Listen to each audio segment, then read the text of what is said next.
super congratulations for getting clean. Thank you. All right, night and day from the 2 interviews that we tried to do before. I have like 11 children. What? I have 11 children, yes. You have 11 children? Yes. You said at one point that you had 11 kids Yes. in that interview. Is that true? No, it's not true. I have one child. Nobody knows at school. I played basketball. I played AAU basketball. My mom let me live with a 22-year-old when I was 14. Whoa. Yes. What 22? Who? A male or a female? A male. He did that to you? Yes. So what age did that start? That happened as soon as I moved to Indiana when I was 10. 10? 10 years old and 4th grade. How long had they been together at that point? They'd been together for 6 years. Wow. So he had known you since you was 4. 4.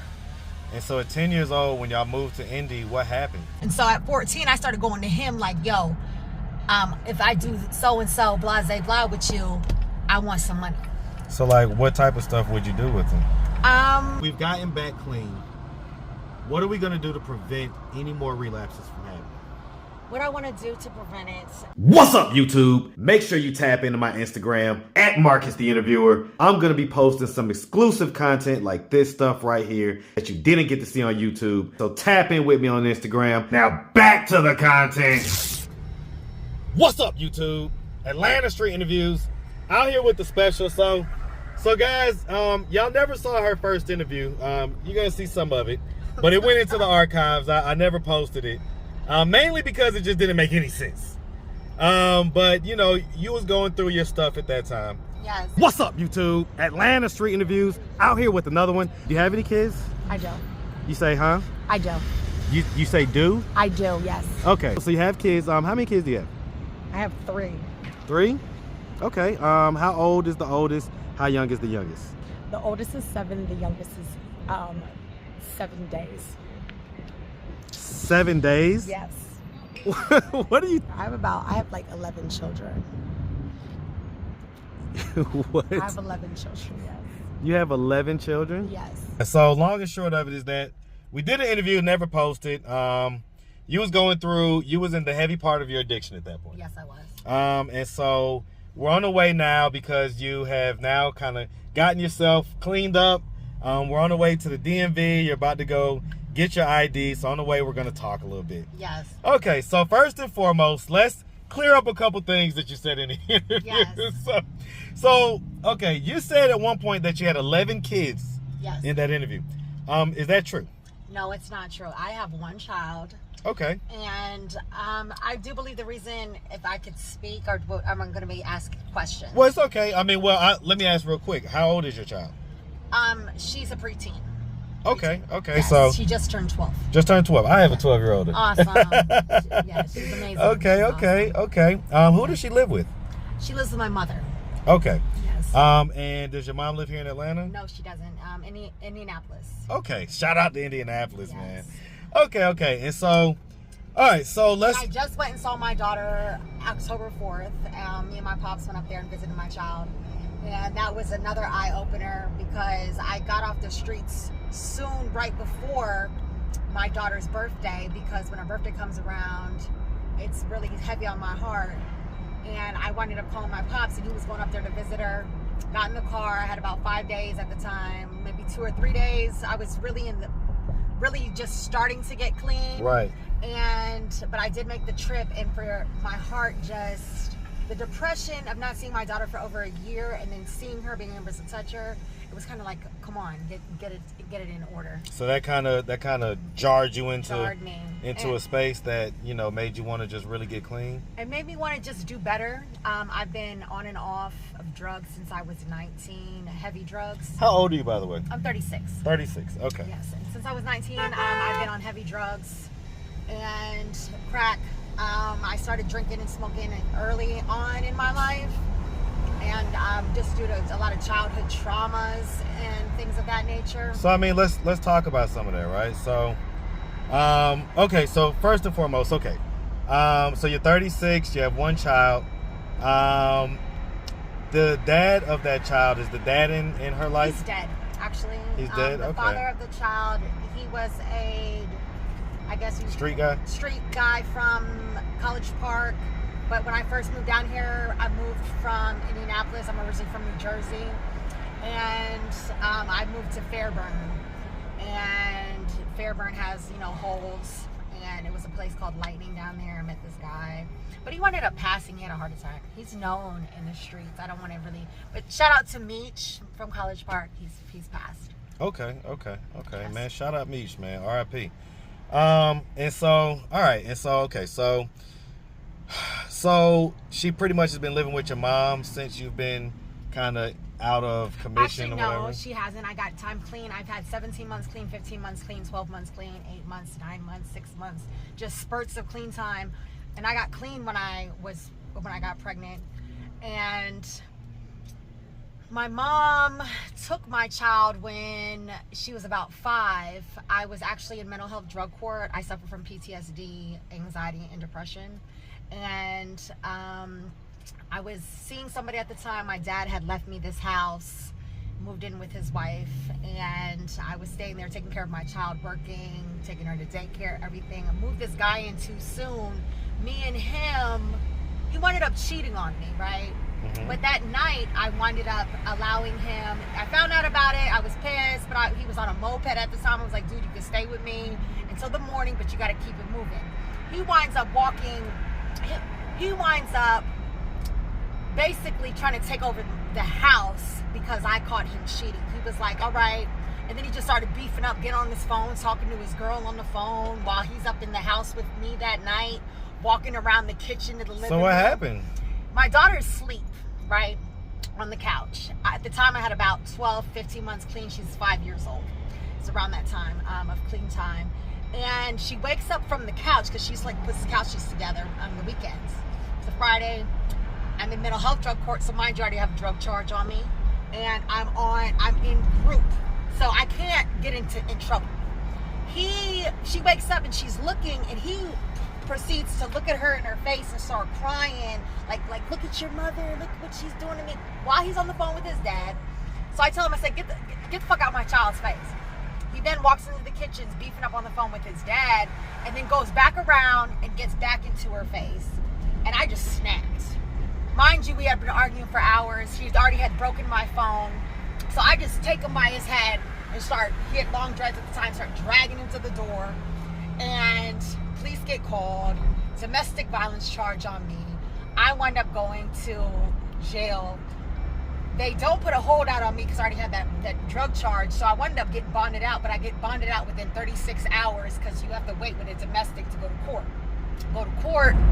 My mom already came down and picked my child up within 36 hours. Mm-hmm. And from that point, my mom had already been telling me let me just hold Ellie for a little bit so I can, so you can get really on your feet, really stable. You know what I'm saying? Even though I was right. And that sounds like probably the right thing at the time, right? Yes. And so when she took her, I was like, okay. So I got out. Started going back to classes and things like that. And then I wound up relapsing. This was in 2017. So let's talk about that. So let's real quick. Let's start from the beginning. So, where are you from? I'm originally from New Jersey. Hey, man, South Jersey. Shout out. Yeah. That's South Jersey, man. South Jersey. Yeah. Shout it out, man, all day long. All right, so growing up in South Jersey, did you have both mom and dad in the household? No. Okay, who'd you grow up with? I grew up with my mom and my brother and my mom's boyfriend. Okay. At the time. And he was literally a pedophile. So you was talking about some childhood trauma. Is that what we're talking about? Yes. He did that to you? Yes.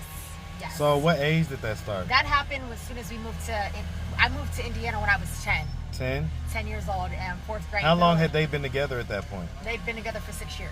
Wow. So he had known you since you was 4. 4. And so at 10 years old, when y'all moved to Indy, what happened? He started molesting me. And I think he took advantage of the fact that in Jersey, I grew up with whites, blacks, Puerto Ricans, mixed children. I'm the first mixed generation out of my family. I have 17 first cousins. I'm the first.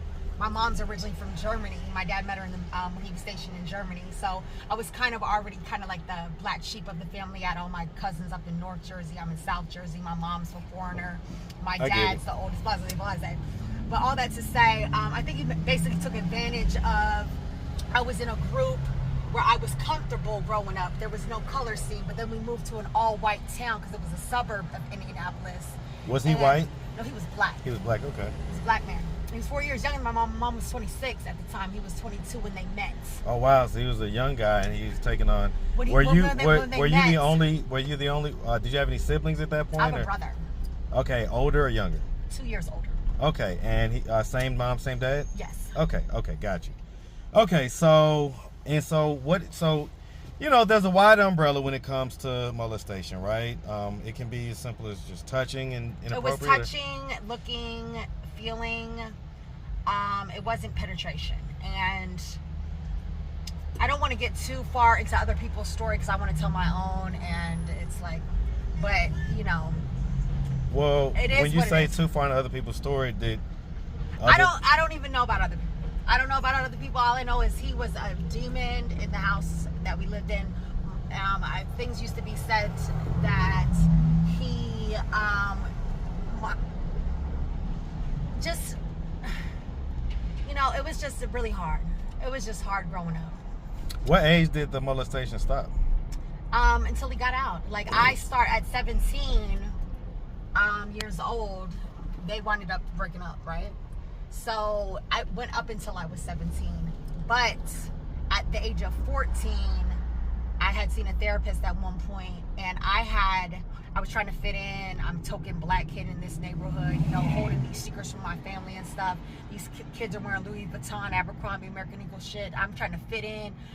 We was poor. We was eating Hamburger Helper, and I was getting hand-me-downs, and we going to Kmart and shit like that. So I wanted to fit in with the class of these people. And so at 14, I started going to him like, yo, if I do so-and-so, blase blah with you, I want some money. So like, what type of stuff would you do with him?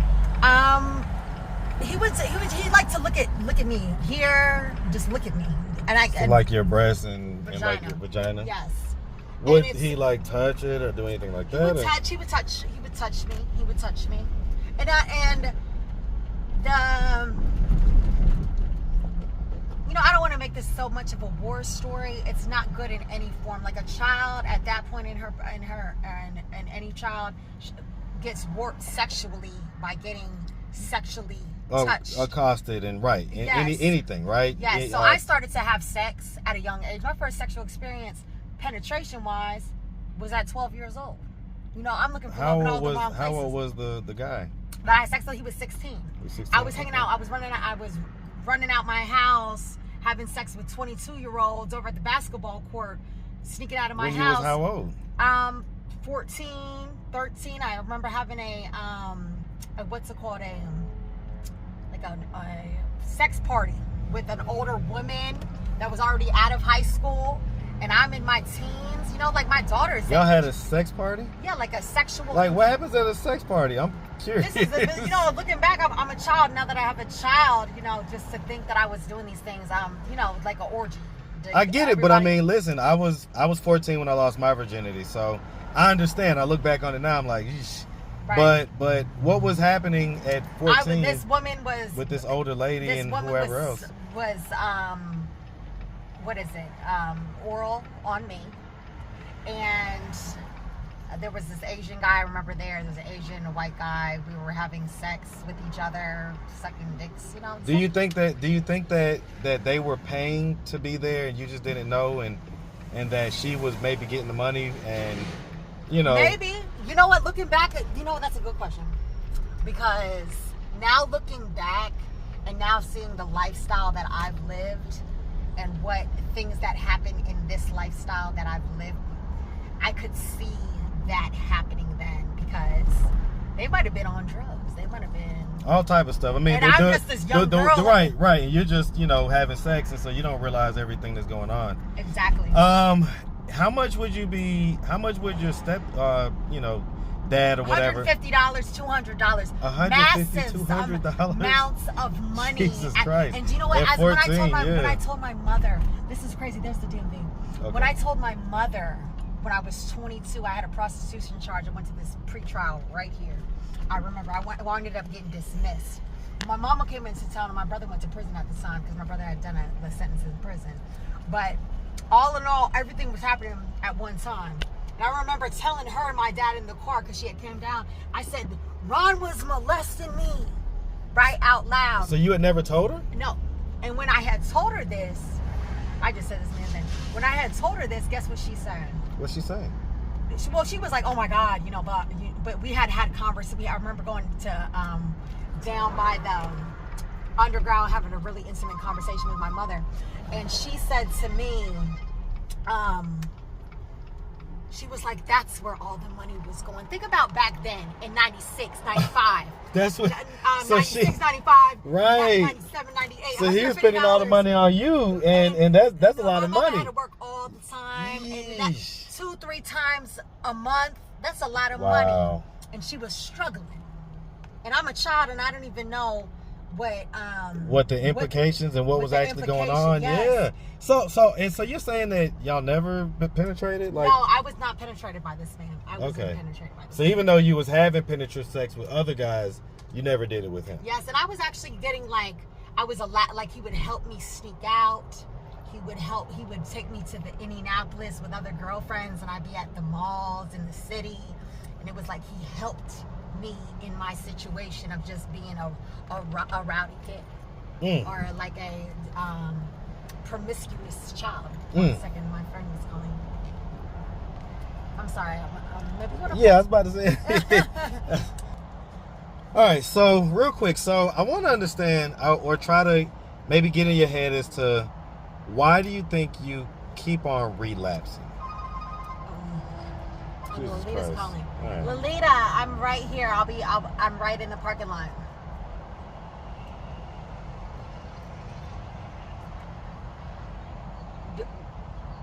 All right, peace.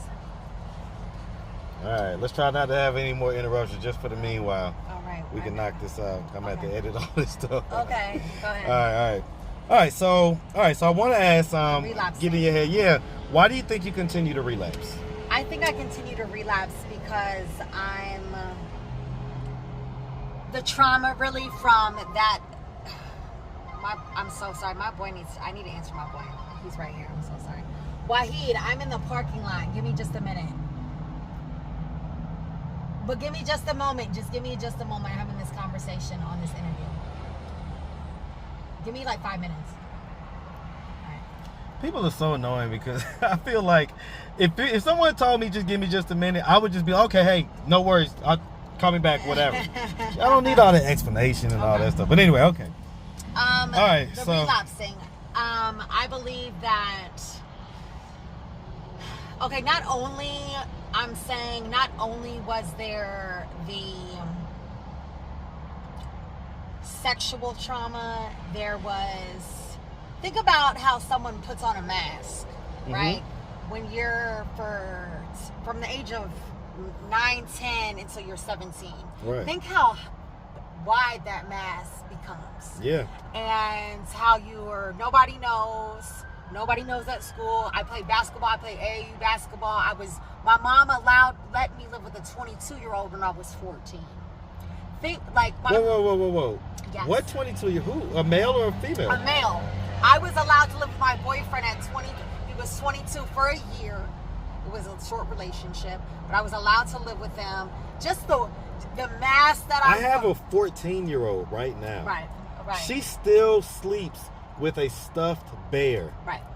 I could not imagine, never in a million years, Right. would I ever allow my Mookie Bear to live with a grown man. Yes. But mind you, my mother met my dad when she was 17. He was 34. My mom ran away from home when she was 12. She was in the streets.